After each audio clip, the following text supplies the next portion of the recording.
Bethsaida while he dismissed the crowd. And after he had taken leave of them, he went up on the mountain to pray. And when evening came, the boat was out on the sea, and he was alone on the land.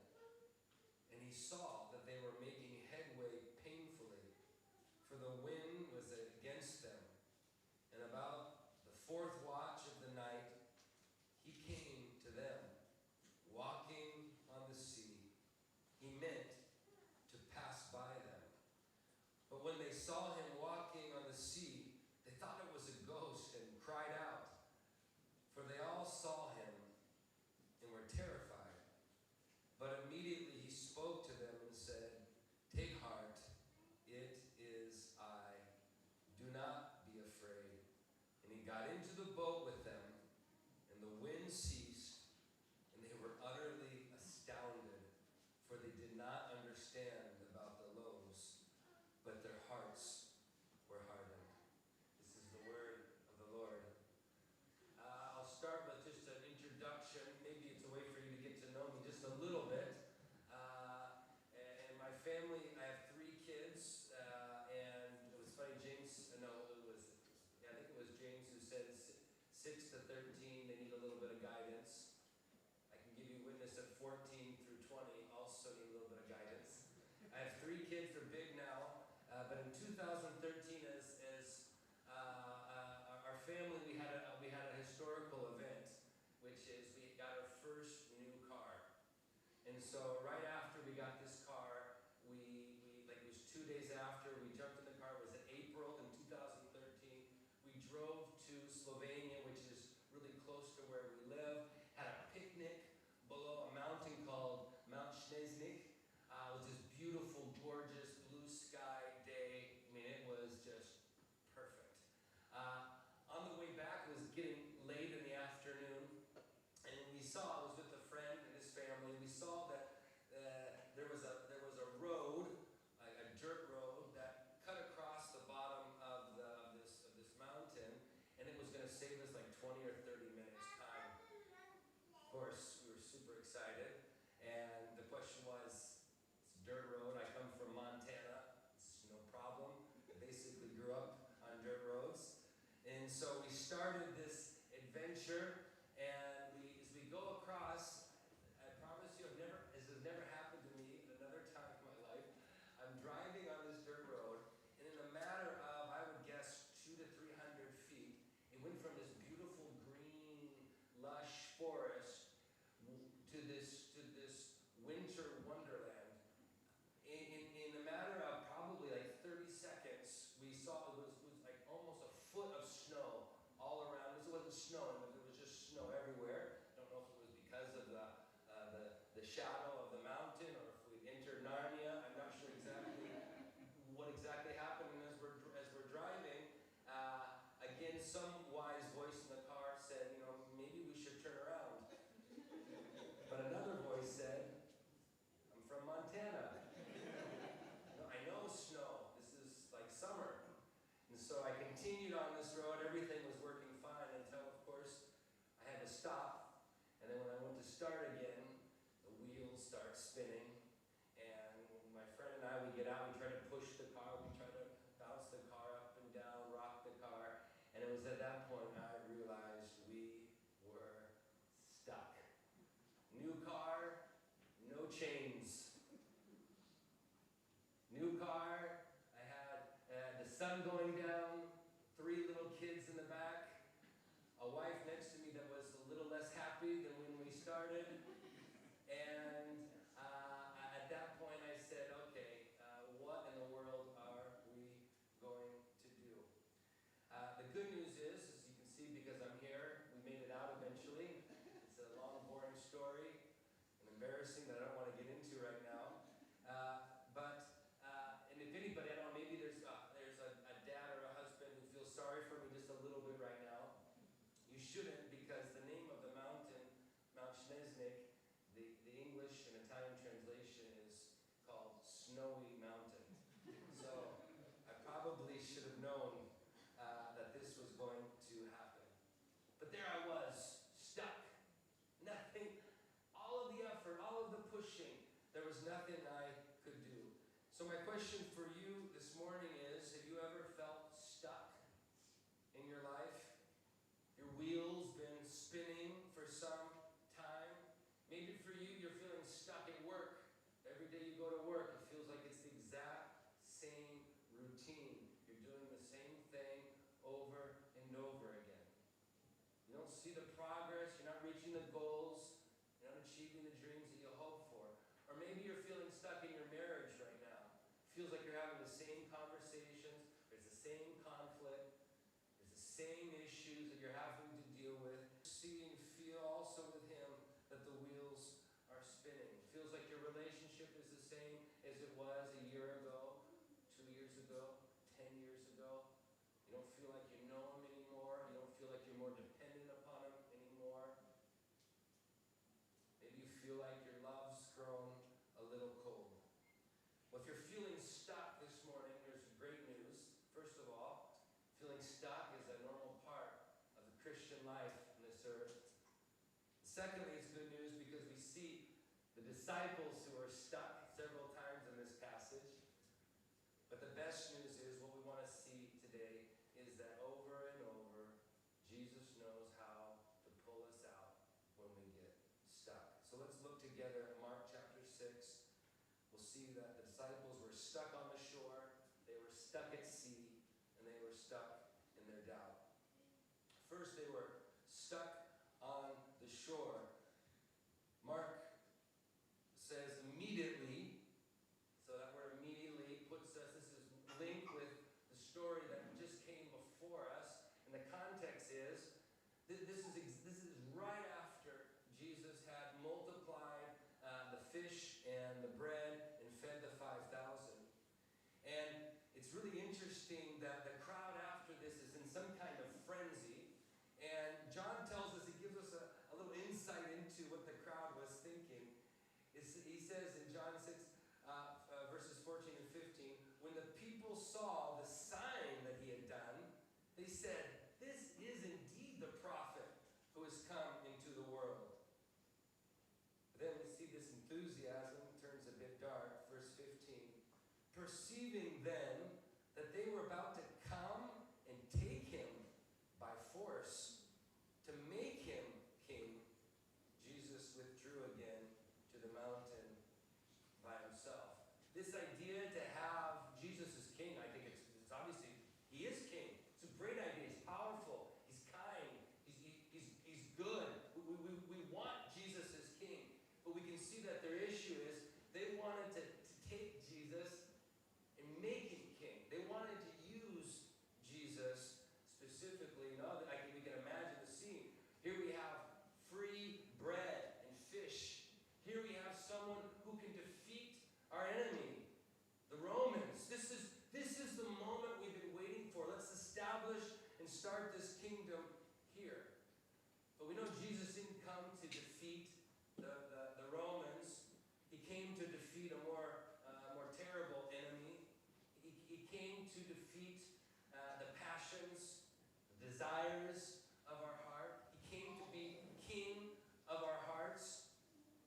And in fact, instead of conquering the Romans, he came to win the Romans. And as James was saying, to win every culture, all the peoples, all the nations. But there was confusion at the shore. There was this temptation to try to get the perfect life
loves us, and he knows what we need is not to get caught up in this dream, but to understand the real purpose of his coming, the real reason why he came. That's not the only thing that Jesus does for him, for us. Verse 46, Mark tells us, and after he had taken leave of them, he went up on the mountain to pray. Yeah, I love this. I love this image. Here the disciples stuck on the shore, sends them out to sea towards the storm. And for the second time in the Gospel, Mark, Jesus goes to this desert place by himself, and he intercedes for them. He prays for them. Why? Because he knows what they need isn't the bread and the fish and freedom from the Romans. He knows what they need. And they need the Father. They need his help. So I don't know exactly why or in what way you're stuck this morning. I don't know if you're stuck in the routines of this life, but the good news is he, Jesus, is able to save to the uttermost those who draw near to God through him, since he always lives to make intercession for them. Or maybe you're paralyzed with the dreams of down here and your wheels are spinning. The good news is that Christ Jesus is the one who died, and more than that, who was raised, who is at the right hand of God, who is interceding, who indeed is interceding for us. So maybe you're trapped here, but we have an advocate with the Father, Jesus Christ, the righteous. Or maybe you're not stuck, or maybe you have a friend who's stuck, or maybe you have a child or a family or a parent who's stuck. We can pray as Daniel 9:19, O Lord, hear. O Lord, forgive. O Lord, pay attention and act. Delay not for your own sake. O my God, because your city and your people are called by your name. What great hope for us when we're stuck. He'll pry our fingers off the shore. He'll go up on a mountain. He'll intercede for us. But the disciples aren't done being stuck. We see that though they are on the shore stuck, now they're going to be out in the middle of the sea stuck. Mark tells this story where they're rowing for hours and hours until 3 in the morning. These professional fishermen, completely exhausted and frustrated. In fact, he says they were making headway painfully. The wind was against them. You can imagine the scene where they just keep rowing, taking turns rowing and rowing. They look, they're exactly the same place they had been for the past hour. There was nothing that they could be done. Are you in a situation like that where you've been rowing, working hard, putting in the effort, pushing, shoving? You seem like you're just always in the same spot. Maybe you're rowing for your family. Maybe you're rowing to achieve something, but you're not making the progress. It's painful. Let's look to see what Jesus does for his followers. First, verse 48, and he saw that they were making headway painfully. The first good news for us here is that Jesus sees us.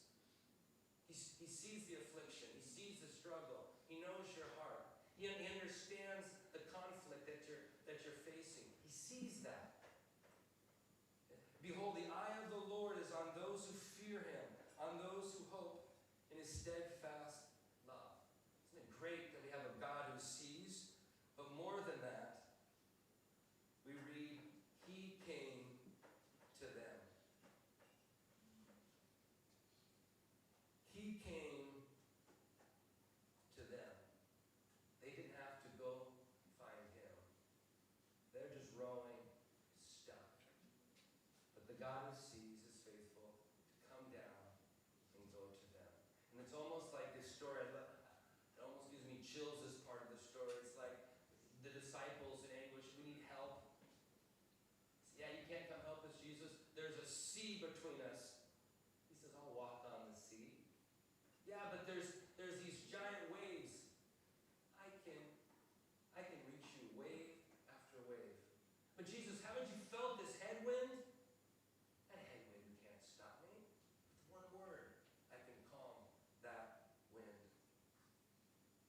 Isn't this the message of the gospel? That God saw us without force, without strength, weak, helpless. And what did he do? He saw us and he came down to us. And then we said, yeah, but you came down to us, but look, there's this sea of sin. Don't worry, I can walk upon that sea and go to the cross. Yeah, but there's death for what we've done. Oh, I can walk all the way to the tomb. I can do that so that I can draw near to you. Isn't that the message also? We're celebrating Pentecost Sunday today. It's almost a perfect example of what happens at Pentecost. I love the story. The disciples, Jesus has ascended, and the Bible to Acts tells us they're just staring, stuck, looking up, going, okay, now what do we do? Like, we can't even move our feet. We don't know where to go. We don't know what to do. They're told they're sent away to go meet in this upper room, to be waiting and praying, and with 120. And then what happens? God saw them, and God came to them. Even better, God came in them. Yeah, but God, we don't know where to go. Oh, but I'm with you, and I'll guide you. Yeah, okay, but the authorities they're tough, they're powerful. I'm with you, strong, courageous. But we don't even know the words to say. I'll give you the words that need to come out of your mouth. He sees us, comes down to us, and he rescues us. So if you're feeling stuck today, the whole message of the gospel is about what God can do to those who are stuck. But this leads us to the third way that the disciples are stuck. It's the irony of the situation. Jesus comes finally to them. He's right there in front of them, and they can't even see him. In fact, they're convinced there's no other explanation for this. This has to be a ghost. And Mark adds the detail. I like this. He says, they cried out. They screamed. Ah! What in the world is going on here? That's how we react when we're stuck. There's doubt. Jesus can be right in front of us. It's so obvious sometimes to everybody else but us, and we just can't see him in that moment. And we cry out, filled with fear, terrified. And Mark even tells us the reason why that's true. If you look at verse 52. The first reason he says is, for they didn't understand about the loaves. This is when Jesus had just taken the fish and the loaves and he multiplied it to feed them, and he gave them a lesson. The lesson being, I gave you a command. I said, go feed these 5,000. They're hungry. Rightfully so. The disciple says, well, that's impossible. He says, oh, really? Have you forgotten who's with you? I'm with you. Go collect what you can, give it to me. And the disciples, the next thing you know, they're distributing and feeding 5,000 men, their wives and their children. That's a lesson. And now Jesus gives them another command. I want you to get in the boat. I want you to go to the other shore. They've been rowing and rowing till 3 in the morning. They say, well, that's impossible. Really? Is it impossible if I come down and I come to you and I'm right there in front of you? They don't see it. What kind of commands has God given to us? Maybe he's told you need to love your enemies. Love my enemies. I can't even love my brothers and sisters in church.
trying to put together, okay, what do we know and what do we really believe in this moment?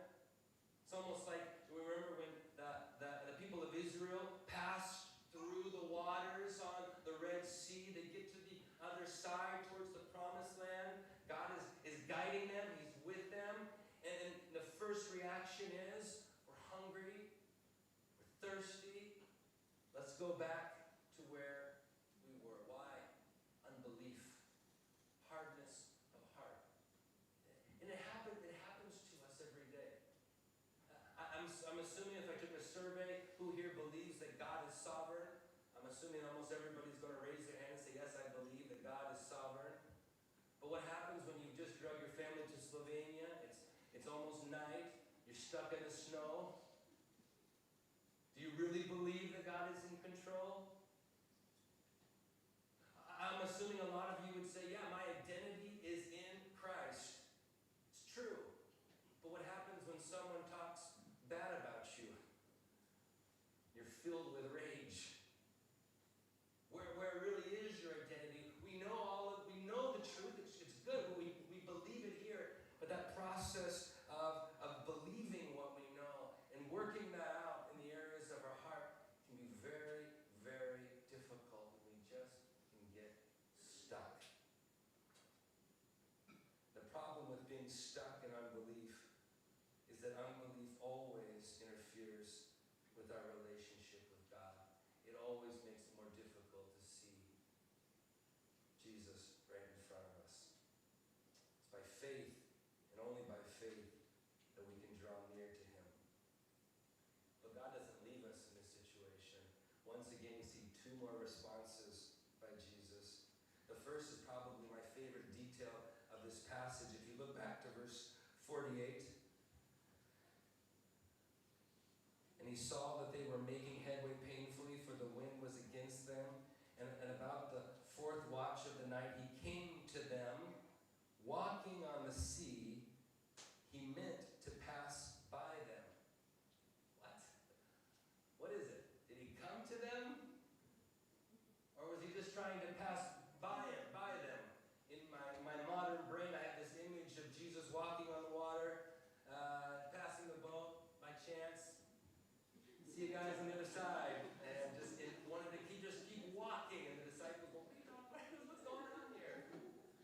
That's not what Mark is trying to communicate. In fact, Mark is going to use a very specific word that was famous in the Greek version of the Old Testament that Mark and the early church was using, so they would make that connection right away. That word to pass by is really famous. In fact, I want to show three times that's used in the Old Testament. If you have your Bibles, these would be good ones to look at with me. The first we're going to look at is Job. So Job chapter 9. Job chapter 9. Just to understand it's the same context, I think we all can understand Job was stuck. Job was in a storm. Stuck specifically in doubt. In fact, he'll be the first one to tell you that in chapter 9. And in Job chapter 9, verse 2, he asks this really important question.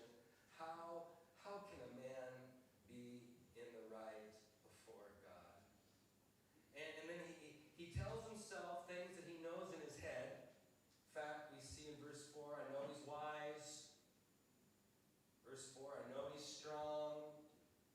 Later on, I know he's created the stars. I understand all these different things. But look at verse 8 first.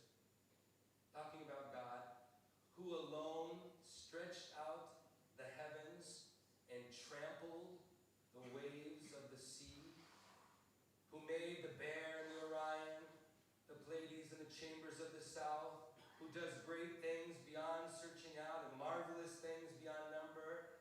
Verse 11, behold, he passed by me, and I see him not. He moves on, but I don't perceive him. Job knew what he needed. He needed to see God, and he was confessing, I know you're there. I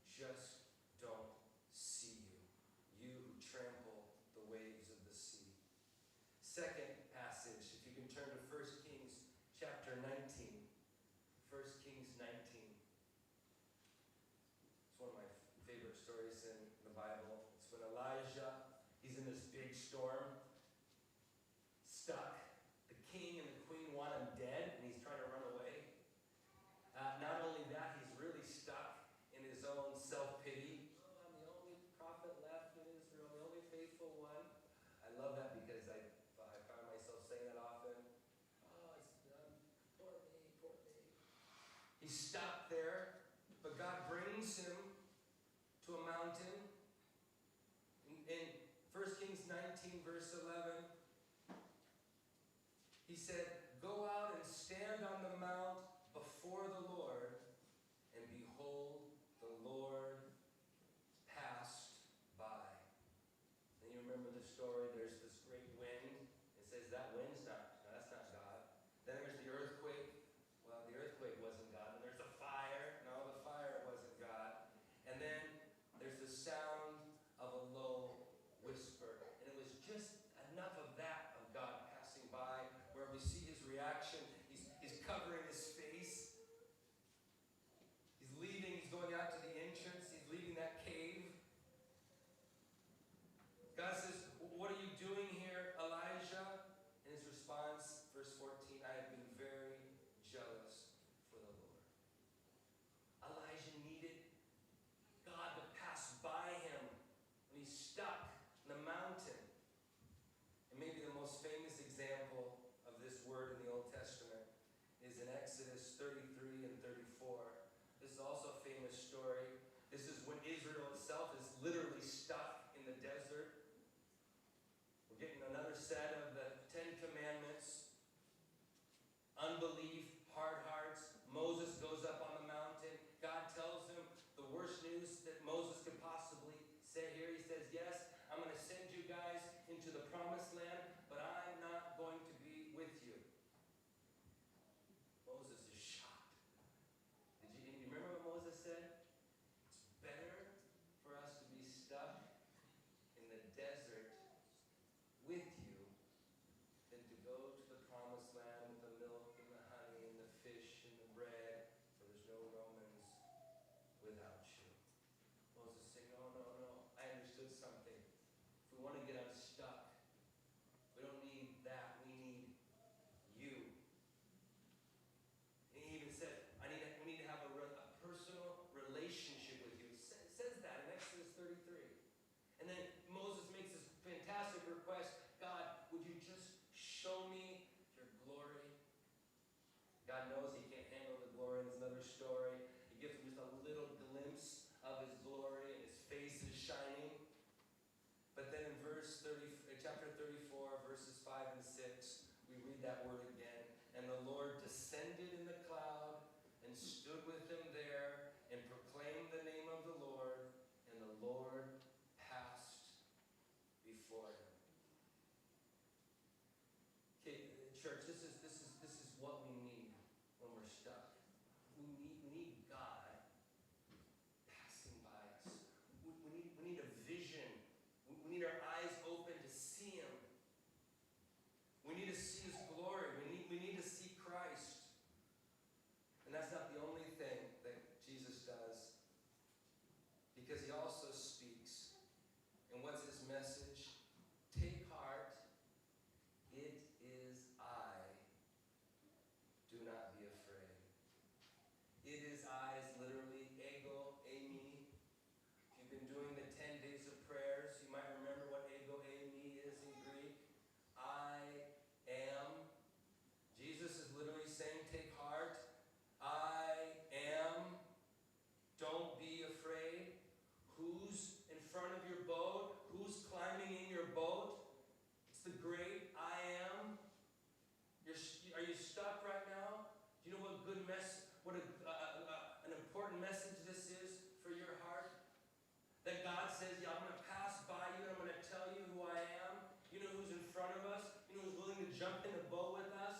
This is the only good news for those who are stuck. Jesus came down to us, but he did more than just walk top of the waters. He went down below the water for us. He didn't just climb a mountain to pray. He climbed another mountain, prayed, Father, forgive them. They do not know what they're doing. He died for us. And it's this I am that opens up his hands to us and says, are you stuck at work? Well, go serve like you're being served. Are you stuck in your marriage? Well, go love like you've been loved. You're free.